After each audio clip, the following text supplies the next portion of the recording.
গল্পে মহাকালের আজকের নিবেদন বিভূতিভূষণ বন্দ্যোপাধ্যায়ের লেখা ছায়াছবি। গল্প পাঠে আমি দীপ্ত কর্মকার ও কেয়া চৌধুরী জুই।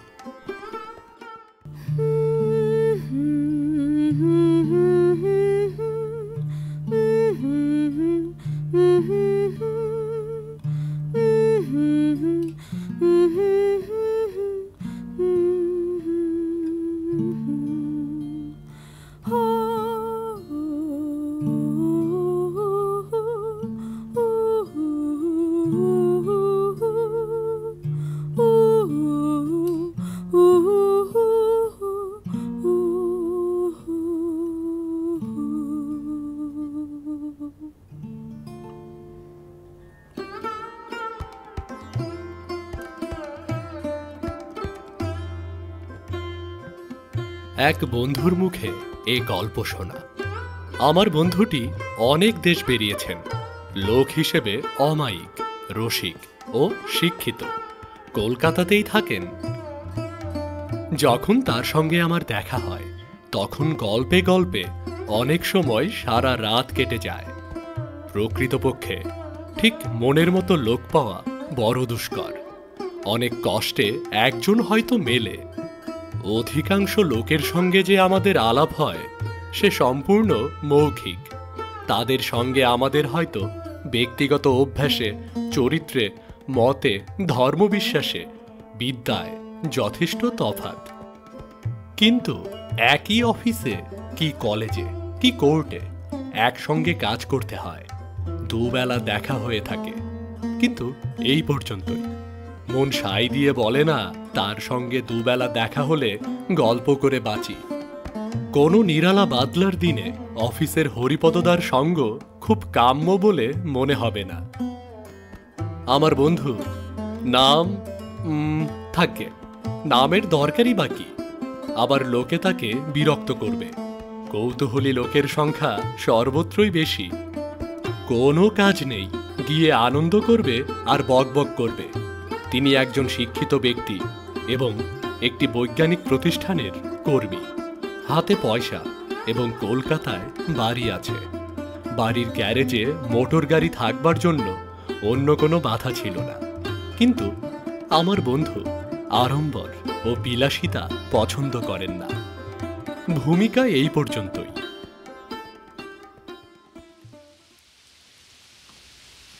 সেদিন খুব বর্ষার দিন। একা বাড়ি বসে বসে ভালো লাগলো না। একখানা ট্রেন ধরে কলকাতায় পৌঁছালাম। ভীষণ বর্ষায় ট্রাম বন্ধ, বাস দু একখানা চলছে। জল ভেঙে হেঁটে হেঁটে বন্ধুর বাড়ি গিয়ে পৌঁছালাম। বন্ধু আমায় দেখে অত্যন্ত খুশি হলেন, বলাই বাহুল্য। তখনই গরম চা ও খাবারের ব্যবস্থা হলো। পরস্পরের কুশল জিজ্ঞাসার ভদ্রতা বাদ গেল না। তার বৈঠকখানার গদিয়াটা আরামকে দাঁড়ায় ততক্ষণ বেশ হাত পা এলিয়ে বসে পড়েছি। সন্ধ্যার পরে আবারও সজোরে বৃষ্টি নামল। বেশি ঠান্ডা বোধ হওয়াতে পাখা বন্ধ করতে হলো। বন্ধুর আতিথেয়তা আমার সুপরিচিত। তিনি বললেন, ঘরে স্টোভ আছে, চলুন দোতলার ঘরে। এই বৃষ্টিতে আর কেউ আসবে না এখানে। খিচুড়ি চড়িয়ে দেই, ডিম আছে, আলুও আছে, চলুন না। চমৎকার। মাছ দেখতে কি রঘুয়াকে পাঠাবো নাকি? কোনো দরকার নেই, আমাদের ওতেই হয়ে যাবে। চলুন তাহলে ওপরের ঘরে। রাতে এখানে খাবেন এবং থাকবেন, কেমন? নইলে আর যাচ্ছি কোথায়? যেতে চাইলেও যেতে দেওয়া হবে না। ওপরের বসবার ঘরটিতে বন্ধুর লাইব্রেরি। দেওয়ালের গায়ে সারি দেওয়া কাচের আলমারি, সাধারণত বিজ্ঞান ও ইতিহাসের বইয়ে ভর্তি। দেওয়ালে বড় বড় অয়েল পেন্টিং, প্রতিকৃতি নয়, সবই ল্যান্ডস্কেপ। ভালো চিত্রকরের হিমালয় অঞ্চলের দৃশ্য। আমার বন্ধু হিমালয়কে অত্যন্ত ভালোবাসেন। হিমালয় অঞ্চলের ভৌগোলিক তত্ত্ব তার নখদর্পণে। অনেকদিন রাত্রে হিমালয় ভ্রমণের নানা মনোরম গল্পে রাত্রি কখন কেটে গিয়েছে টেরও পাইনি। ওপরের ঘরে যখন গিয়ে বসলুম, তখন টেবিলের ওপর একখানা ছবিওয়ালা বই খোলা পড়ে আছে। বন্ধু হাতে নিয়ে বললেন, এখানা দেখেছেন? হিমালয়ান জার্নাল, সোয়েন হেদিনের ভ্রমণ বৃত্তান্ত বেরিয়েছে। কোথাকার? কাশ্মীর। এমন শৌখিন স্থানে সোয়েন হেদিন বেড়াতেন বলে তো জানতাম না। তাকলা মাকান, কারাকোরামের এসব দুর্গম জায়গা ছাড়া তিনি কি না? না, দারুণ দৃশ্যের বর্ণনা করেছেন এ লেখাটায়, দেখবেন, আসুন। ও, দেখবার চোখ ছিল ভদ্রলোকের, যা সকলের থাকে না। 100 বার সত্যি। তারপর আমাদের গল্প আরম্ভ হলো, প্রধানত কাশ্মীর নিয়েই। কাশ্মীর আমার বন্ধুটির জীবনের একটি তীর্থক্ষেত্র। অনেকবার তিনি ক্লান্ত নগরের মন ও চক্ষুকে বিশ্রাম দেওয়ার জন্য দেশ বিদেশে ভ্রমণে বেরুতেন। আমি তা জানি। কাশ্মীরেও গিয়েছেন অনেকবার। কাশ্মীরের কথায় সাধারণত তিনি পঞ্চমুখ হয়ে পড়েন। এবার কিন্তু একটা নতুন বিষয় নিয়ে তিনি কথা পারলেন। সেটা হলো তার একটি অতিপ্রাকৃত অভিজ্ঞতা, যেটা কাশ্মীরের পথেই ঘটেছিল। বন্ধুটি বললেন, সেবার পুজোর পর আমার বাল্যবন্ধু রতিকান্ত মৈত্রের সঙ্গে পরামর্শ করে তারই মোটরে দুজনে কাশ্মীর যাত্রা করা গেল। রতিকান্ত প্রতি বৎসর নিজের মোটর নিয়ে গ্র্যান্ড ট্র্যাঙ্ক রোড ধরে কোথাও না কোথাও যাবেই। এবার আমারই কথাই সে কাশ্মীর রওনা হলো। পথের আনন্দ ও কষ্ট ভোগ করতে করতে আমরা দিল্লি গিয়ে পৌঁছালাম। সেখানে দিন 2 বিশ্রাম করে আমরা আবার মোটর ছাড়লুম। বাকি পথটুকু বেশ কাটল। সে বর্ণনা বিস্তৃতভাবে করবার কোনো আবশ্যক দেখি না। কোহালায় পৌঁছালাম দিল্লি থেকে রওনা হবার 3 দিন পরে সন্ধ্যার দিকে। মোটর থামিয়ে কোহালার বাজারে একটি চায়ের দোকানে চা পান করতে বসলাম দুজনে। গাড়িতে রইল ক্লিনার রামদিন ও নাথুবাগ। শেষের ব্যক্তির নামটি অবাঙ্গালির মতো শোনালেও প্রকৃতপক্ষে ওর বাড়ি মেদিনীপুর জেলার তমলুক মহাকুমায়, এবং সে বাংলা ছাড়া অন্য প্রদেশের ভাষা জানে না। চা পানের সময় দোকানদারকে আমাদের রাত্রির জন্য একটু বিশ্রাম স্থানের সন্ধান দিতে বললাম। সে 2-একটা সন্ধান দিল। বড্ড পরিশ্রান্ত ছিলাম তখন। রাত্রিটাতে একটু ভালো ঘুমের দরকার। নাথুকে গাড়িতে বসিয়ে রেখে, কারণ তার দ্বারা এ বিষয়ে কোনো সাহায্যই পাওয়া সম্ভব নয়, রামদিন ক্লিনারকে সঙ্গে নিয়ে আমরা বাসার সন্ধানে বের হই। রতিকান্ত বলল, গাড়ির একটা আস্তানা তো খুঁজতেই হবে। খুঁজে পেলে ভালো হয়, বাইরে বেজায় ঠান্ডা। নাথু তো শীতে জমে যাবে গাড়িতে যদি বাইরে থাকে। রামদিন কিন্তু পারে। রামদিন বলল, হামারা ওয়াস্তে কোই পরোয়া নেই হুজুর। কিন্তু বাসা কোথাও পাওয়া গেল না। কোহালা বড় জায়গা নয়। বাজারের সরাইগুলো পাঞ্জাবি ড্রাইভারদের ভিড়ে পরিপূর্ণ। একখানা দোকানের পেছন দিকে একটা ঘর আছে বটে, দোকানদার দেখালো। কিন্তু সে ঘর এত অপরিষ্কার ও আলো বাতাসহীন যে সে ঘরে রাত্রি কাটানো আমাদের পক্ষে অসম্ভব। তাছাড়া সে ঘরে বিশ্রাম করতে গেলে মোটর বাইরে পড়ে থাকবে। রামদিন মুখে বলেছে বলেই তাকে হিমবর্ষী রাত্রে বাইরে শুইয়ে রাখা যায় না। তাহলে উপায়?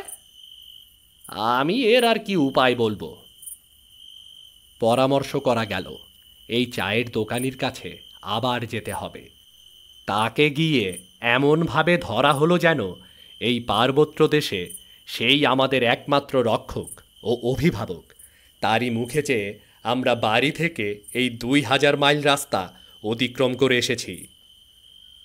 দোকানদার লোক ভালো, সে বলে দিল বাজারের পেছন দিয়ে যে পথটা ছোট্ট পাহাড়টা ডিঙিয়ে চলে গেছে তারই ওপারে এক বৃদ্ধ জাঠের বাড়ি। সে বাড়িতে অনেক সময় লোকদের আশ্রয় দেয়।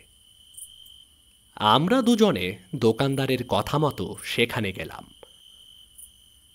বাড়িখানা কাঠের দোতলা, দেখে মনে হয় এক সময়ে বাড়ির মালিকের অবস্থা ভালোই ছিল।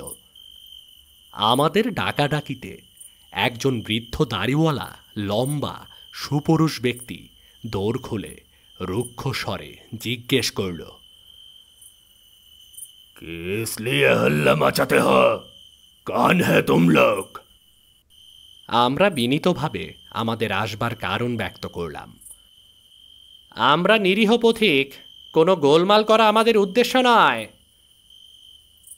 কোথা থেকে এসেছো তোমরা? কলকাতা থেকে।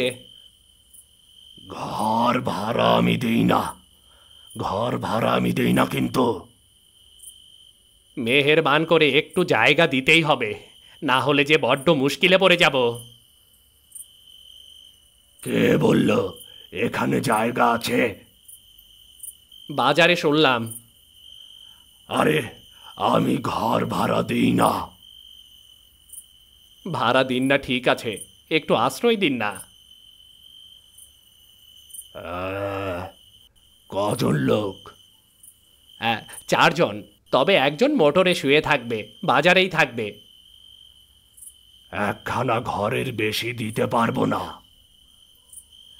তাই আমরা কৃতজ্ঞতার সঙ্গে গ্রহণ করব। আমরা বিস্ময়ের সঙ্গে লক্ষ্য করলাম লোকটি আমাদের নিয়ে সিঁড়ি বেয়ে দোতলায় উঠতে লাগল। বাড়িতে কোনো স্ত্রীলোক আছে বলে আমাদের মনে হলো না। সিঁড়ির বাম দিকের কোণের ঘরে সে আমাদের নিয়ে গিয়ে বলল, এই ঘরটা আমি দিতে পারি, আর ঘর নেই। কার্পেট খানা পেতে নেবেন, বাইরের টবে জল আছে, গরম জল দিতে পারবো না। এই বলেই লোকটা চুপ করে গেল। আমাদের ভয় হলো পরে যদি আবার তিনি মত বদলিয়ে ফেলেন। আমরা দুজনেই জোর করে বললাম, আপনার খুব মেহেরবানি, চমৎকার ঘরটি। হ্যাঁ, সত্যিই চমৎকার। অনেক অনেক ধন্যবাদ আপনাকে, অনেক ধন্যবাদ। জিনিসপত্র কোথায় তোমাদের? মোটরে আছে, আরও 2 জন লোক মোটরে আছে, তাদের একজনকে নিয়ে আসি। কি খাবেন রাত্রে? এখানে খাওয়ার ব্যবস্থা হবে না। কোনো দরকার নেই, আমরা দোকান থেকে আনিয়ে নেব। চলুন আমরা নিচে যাই, বাজার থেকে সব আনিয়ে নেব, কোনো সমস্যা হবে না। আধ ঘন্টা পরে আমরা আবার এসে ঘরের বিছানাপত্র পেতে নিলাম। রামদিন মোটরেই রইল। রতিকান্ত অত্যন্ত ক্লান্ত ছিল। তারই অনুরোধে আলো নিভিয়ে দিয়ে ওর শোবার ব্যবস্থা করে দিলাম। তারপর আমি নিজে এসে বারান্দায় দাঁড়ালাম। বাজারের রাস্তা সামনের ছোট পাহাড়ের মাথা ডিঙিয়ে যে উপত্যকায় নেমেছে, তারই এপারে এই ছোট্ট দোতলা কাঠের বাড়িটি। অল্প অল্প জ্যোৎস্না উঠেছে। সামনের নিম্নভূমি অর্থাৎ উপত্যকায় বেটে ওক, চেনার ও সরল গাছের ফাঁকে ফাঁকে জ্যোৎস্নার কি অপূর্ব শোভা। বাতাস বেশ শীতল। আমার যেন চোখে ঘুম আসছে না। এই সুন্দর বনাবৃত উপত্যকার শান্ত কুটিরখানি সারা রাত্রি জেগে ভোগ করি, এই যেন আমার মনের গাঢ় বাণী। কিন্তু শরীর মানল না। পথক্লান্ত দেহ এলিয়ে পড়তে চাইছিল শয্যায়। অগত্যা শয্যা আশ্রয় করা ছাড়া আর কোনো উপায় রইল না। সঙ্গে সঙ্গেই ঘুমিয়ে পড়লাম।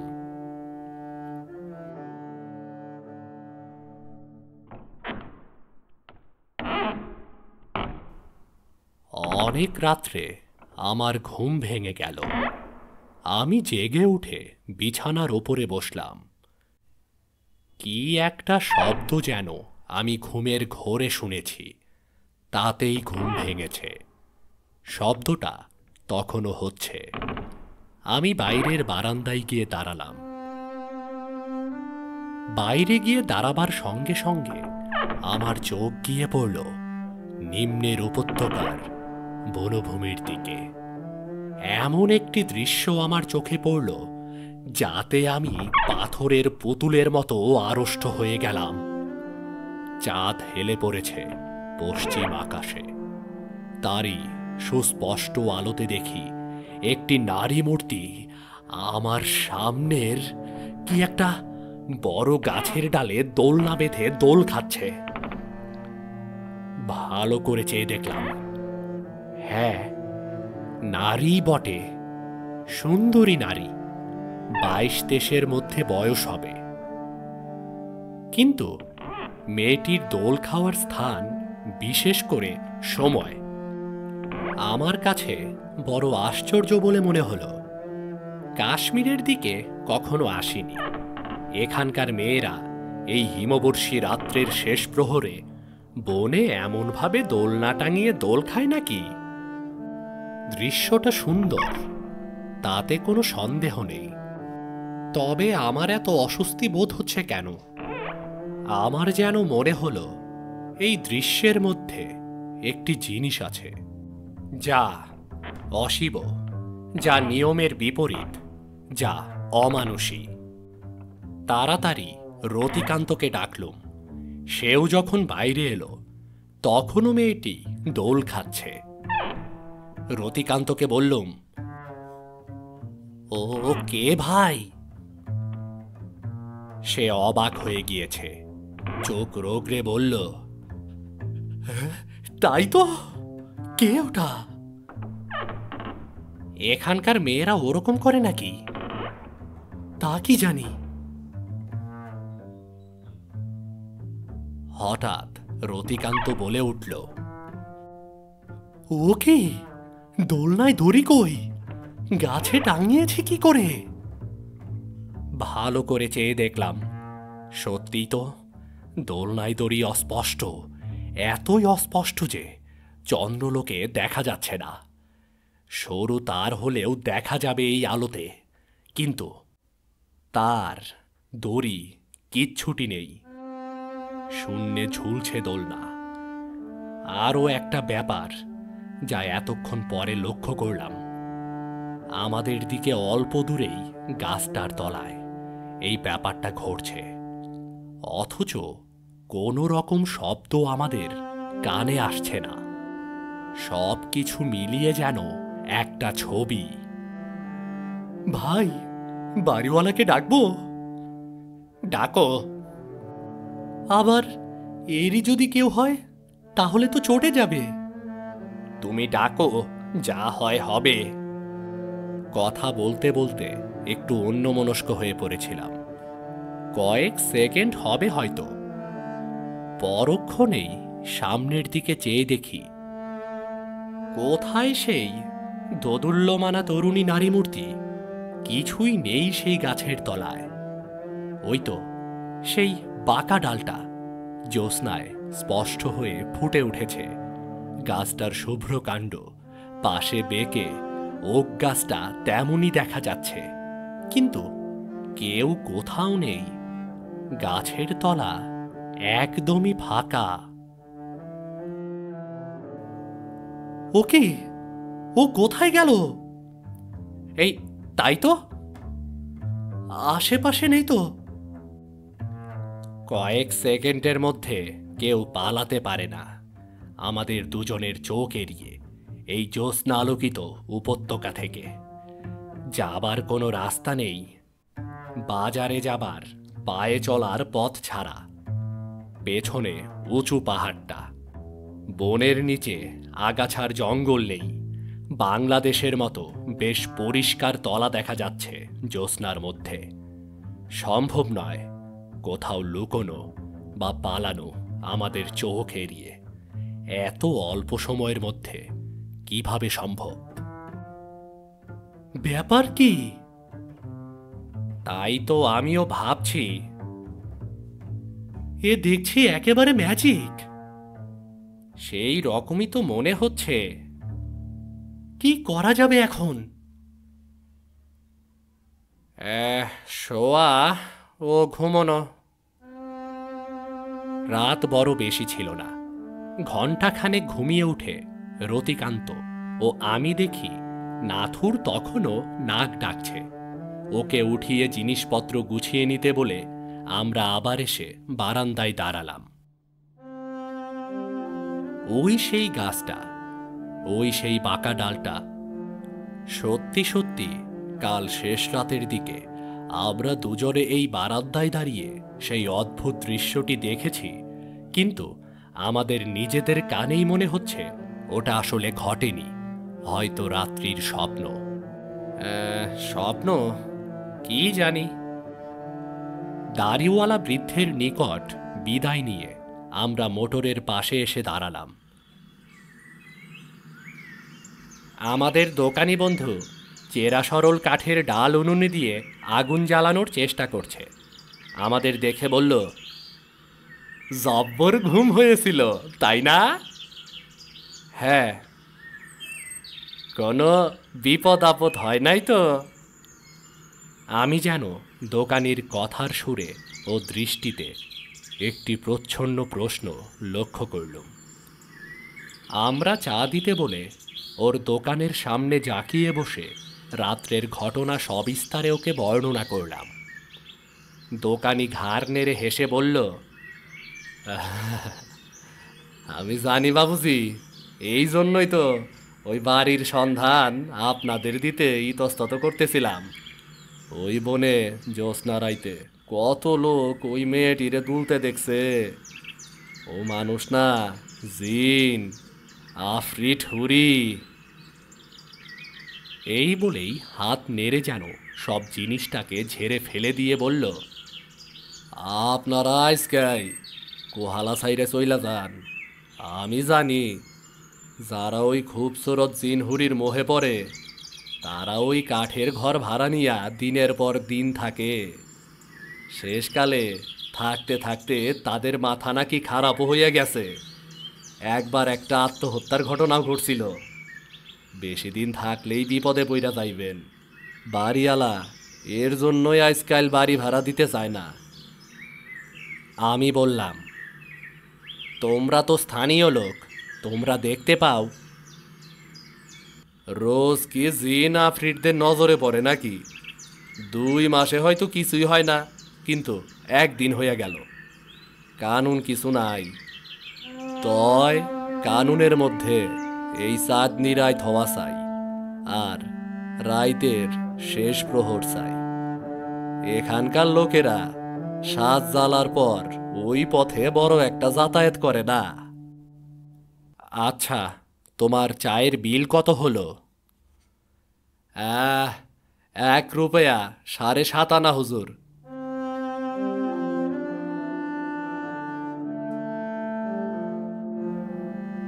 আপনারা শুনছিলেন গল্পে মহাকালের নিবেদনে বিভূতিভূষণ বন্দ্যোপাধ্যায়ের লেখা ছায়াছবি।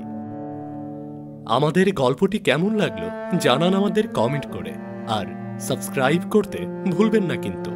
আরো অসংখ্য গল্প দিয়ে সাজাচ্ছি আমাদের গল্পে মহাকাল।